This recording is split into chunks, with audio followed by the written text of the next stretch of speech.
Tratado de la Reforma del Entendimiento, por Baruch Spinoza, 6:58. Aunque sea así, una considerable dificultad parece inherente a la tarea de llegar al conocimiento de esas cosas singulares, pues concebidas todas a la vez, sobrepasa con exceso las fuerzas del entendimiento humano, pues el orden según el cual es necesario que una cosa sea concebida antes que otra, no debe, como hemos dicho, inferirse de la sucesión de las existencias, ni tampoco de las cosas eternas, pues en estas todas las cosas singulares son por naturaleza simultáneas. Habrá, pues, necesariamente que buscar medios distintos de los que usamos para conocer las cosas eternas y sus leyes, cosas que no corresponde tratar aquí y tampoco es necesario mientras no hayamos adquirido un conocimiento suficiente de las cosas eternas y de sus leyes infalibles, y mientras no conozcamos la naturaleza de nuestros sentidos. 59.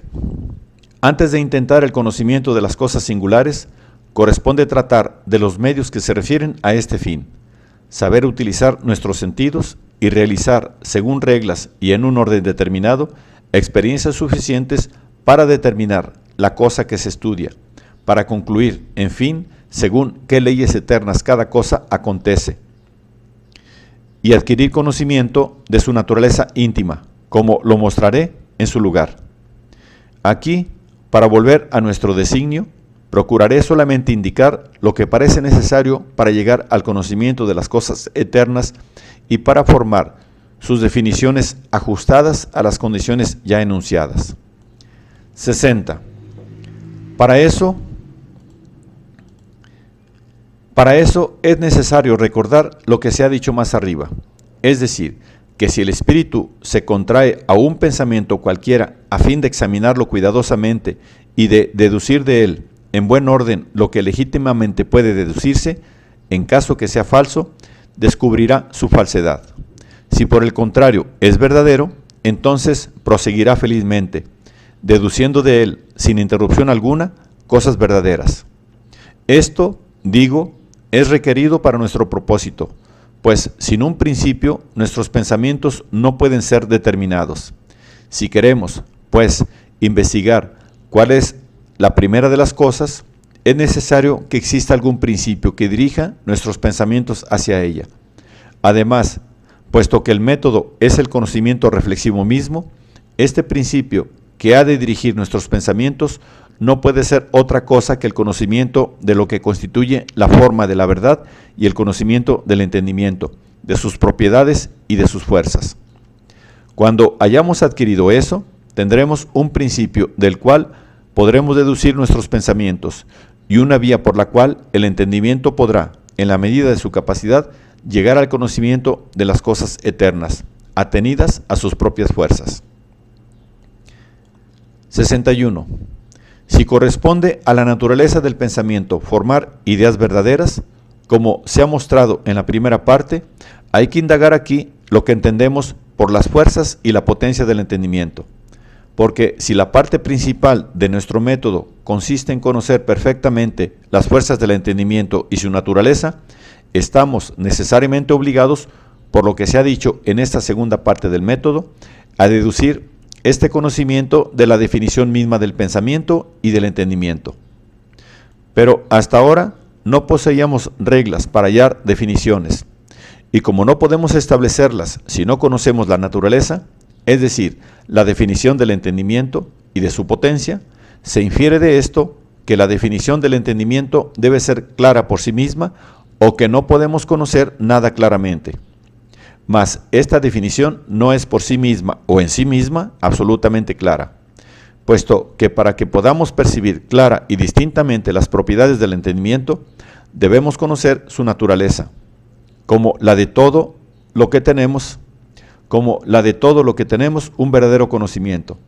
La definición del entendimiento se aclarará por sí misma si consideramos con atención sus propiedades, de las que poseemos clara y distinta comprensión. Enumeraremos, pues, las propiedades del entendimiento y las examinaremos cuidadosamente, y trataremos de nuestros instrumentos innatos. 62. Las propiedades del entendimiento que he señalado principalmente y que conozco son las siguientes. 63. 1. Que implica la certidumbre, es decir, sabe que las cosas son formalmente como están contenidas en él objetivamente.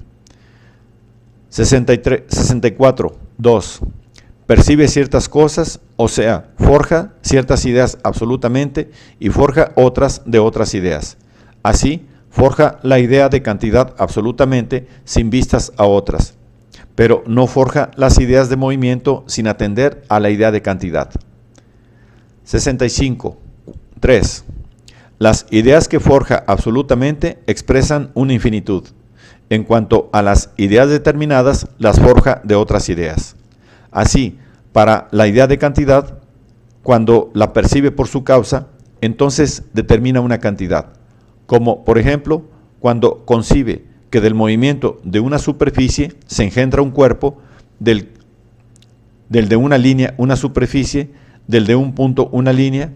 Todas estas percepciones no contribuyen a hacer más clara la idea de cantidad, sino solamente a determinar una cantidad, lo cual se comprende porque concebimos esas cosas como si nacieran del movimiento, cuando, sin embargo, no percibimos el movimiento antes de haber percibido la cantidad. Y podemos también prolongar al infinito el movimiento que engendra la línea, cosa que sería imposible si no tuviéramos idea de la cantidad infinita. 66. 4. Forma ideas positivas antes de formar ideas negativas. 67. 5. Percibe las cosas no tanto en la duración como bajo cierta forma de eternidad o de infinitud numérica, o más bien no atiende para percibir las cosas ni al número ni a la duración. Cuando se representa las cosas por la imaginación, entonces las percibe bajo forma de un número determinado, de una duración y de una cantidad determinadas. 68. 6. Las ideas que formamos claras y distintas parecen fluir de la sola necesidad de nuestra naturaleza, de manera que semejan depender absolutamente de nuestra sola potencia. Lo contrario ocurre con las confusas, pues a menudo se forman a pesar nuestro. 69. 7. El espíritu puede determinar de muchas maneras las ideas de las cosas que el entendimiento forma de otras ideas.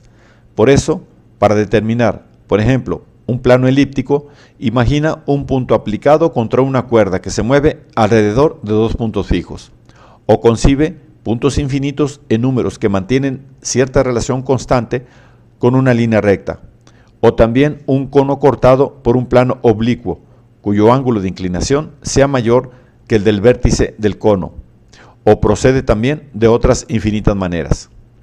78. Las ideas son tanto más perfectas cuanto mayor es la perfección del objeto que expresan. No admiramos igualmente al artista que ha concebido una iglesia cualquiera que al que ha ideado un templo magnífico. 71.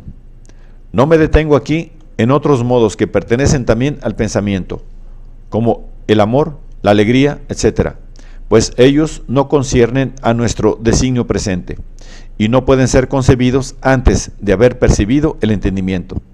Quitado éste, todo el resto desaparece. 72. Las ideas falsas o imaginadas nada poseen de positivo, como lo he mostrado suficientemente, por lo cual merezcan la denominación de falsas y de imaginadas. Semejante designación corresponde a una falta de conocimiento. Por eso, las ideas falsas e imaginadas no pueden, como tales, enseñarnos nada de la esencia del pensamiento. Este conocimiento debe adquirirse de las propiedades positivas ya enumeradas, es decir, que se debe establecer alguna cosa que sea común, de donde esas propiedades procedan necesariamente, o sea, algo que, establecida su existencia, esas propiedades se sigan necesariamente y suprimida su existencia, esas propiedades queden suprimidas. Aquí concluye el manuscrito.